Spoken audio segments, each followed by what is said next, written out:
Hi there, this is Miss Niebling, and you are about to learn another smiley face trick. Now remember that smiley face tricks are tools that good writers use in their writing to make their readers smile. You have already learned 5 smiley face tricks. Today you're going to learn number 6. So in the next empty page of your spiral, add number 6, humor, as your title. Then copy this next slide into your notes. Now, the definition of humor as a smiley face trick is that you're trying to inject subtle, appropriate, and fun humor into your writing. I hope it's obvious to you why good writers choose to use humor in their writing. It livens it up. It makes your readers smile, sometimes even laugh. It makes your writing come alive. It helps your readers be able to connect with you as a human. There's so many things worth smiling about and laughing about on our earth.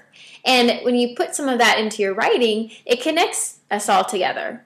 It also helps the reader to be able to sense your personality, that you have a unique sense of humor. Now, you might not realize it, but there's actually a lot of different types of humor. We don't all have the same sense of humor. That's why some of the things that you find funny, your parents might not find funny. And the things that I find funny probably aren't the same things that you find funny. But you know what? That's okay, because we're all different people. And when we combine all of our types of humor, we actually learn from each other. And that's kind of fun. So, here's some things to remember about humor in general. When you choose to use humor, you want it to be subtle. That means you don't want it to be really obvious. You're not trying to put jokes in here and there. You know, you shouldn't have knock-knock jokes or why did the chicken cross the road creep into your writing. Unless, of course, you're supposed to do that and it's appropriate.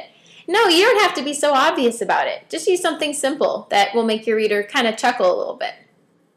Be careful that your humor isn't insulting or in bad taste. You never want your writing to come across as inappropriate or impolite.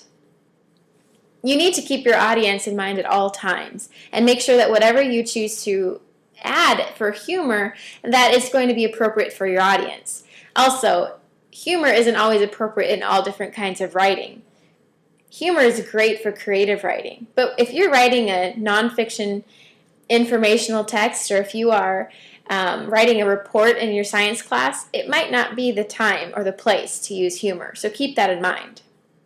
Remember that since we all have different types of humors, the people who read your writing might not always think that your humor is the funniest. It just depends on who they are and what they find funny, so don't take that personally. The big rule of thumb is that you need to be responsible with the words that you choose to use so that you don't offend or hurt other people. Remember, humor should make people feel good about themselves, never feel badly about themselves. Keep that as your rule of thumb when it comes to humor. So here's some examples. Remember, these aren't going to be the kind of examples that make you laugh out loud or roll on the floor laughing. These are just the kind of simple, subtle examples of humor. There I was in the first day of school, the picture-perfect girl. My new outfit looked like something from my big sister's magazine. My hair, for once, was having a good day, and I was strutting in my new shoes. Little did I know that I was trailing a 3-yard piece of Charmin behind me. So much for picture perfect. Now, what makes this particular example kind of funny is we're visualizing this along with the writer. So we're imagining this poor girl having toilet paper trailing behind her on the first day of school. And that's kind of embarrassing, but it makes us laugh a little bit. Now, this is an example of how you can take one sentence and try and add a little bit of zest or funniness to it. Chinese food seems to last forever in their refrigerator. Well, that sentence is kind of boring. So change it, add a little bit of humor. I believe the only food that should be kept around is takeout Chinese, which contains a powerful preservative chemical called Kung Pao that enables it to remain edible for several football seasons. Obviously, we know that's not true. However, it is just a little bit of humor that's meant to make us smile. This was written by a student. We decided to make a milkshake in the blender. After putting in all the ingredients, we turned it on.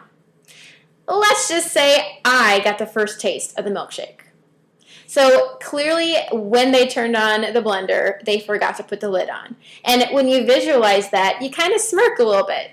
We've been there. You've probably experienced something similar. And as a result, you smile. All right, so now we need to practice how to write humor in your writing. So first thing, you need to understand all these different types of humor. So I want you to look up each type of humor in the dictionary and add it to your notes.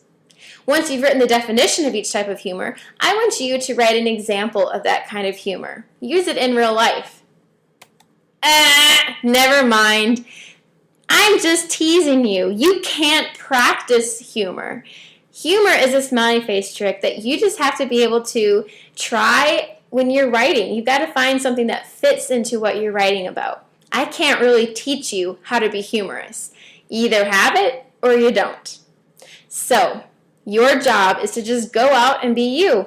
And the things that you find funny, keep in the back of your mind so that you can pull those things out when it's appropriate and use humor to make somebody actually laugh and smile sometime. Good luck with that, guys.